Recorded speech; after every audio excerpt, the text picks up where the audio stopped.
చేపలు ఉన్నాయి, ఎందుకు లేవు?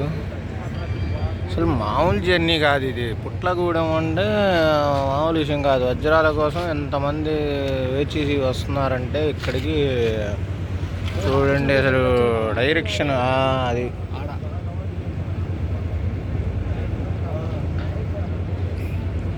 ఇక్కడ వజ్రాలు దొరకడం ఏమోలే కానీ ఎంజాయ్ బాగా చేస్తారు బోటింగ్ కదా. బోటింగ్ బాగా ఎంజాయ్ చేయొచ్చండి ఎవరైనా సరే. మనిషికి 50 రూపాయలు. ఇవ్వండి మొత్తం వజ్రాలు దొరికే చోటే. వెతుక్కోవడమే, తవ్వుకొని పార పలుగు కొనుక్కొని తెచ్చుకోండి. ఇదిగోండి బోటింగ్ చూడండి. చేపలు చూసా అట్టే ఎగురుతున్నాయి. అదిగో అదిగో అదిగో ఏం గురి చేపలు చూడు.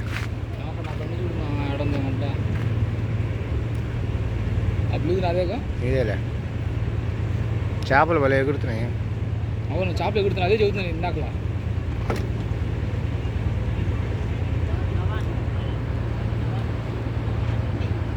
డబుల్ ఇంజిన్ పెట్టింటారు. సింగిల్ ఏంటి నీళ్ళ మీద బరువు మొత్తం బోటే మోసిద్ది. బోటు బరువు మొత్తం నీళ్ళే మోస్తాయి. ఇంకా ముందుకు తోయడానికి ఇంజన్ ముందుకే వెనక్కి. అది చేపలు చూడు ఎంత పెద్దగా ఉన్నాయో.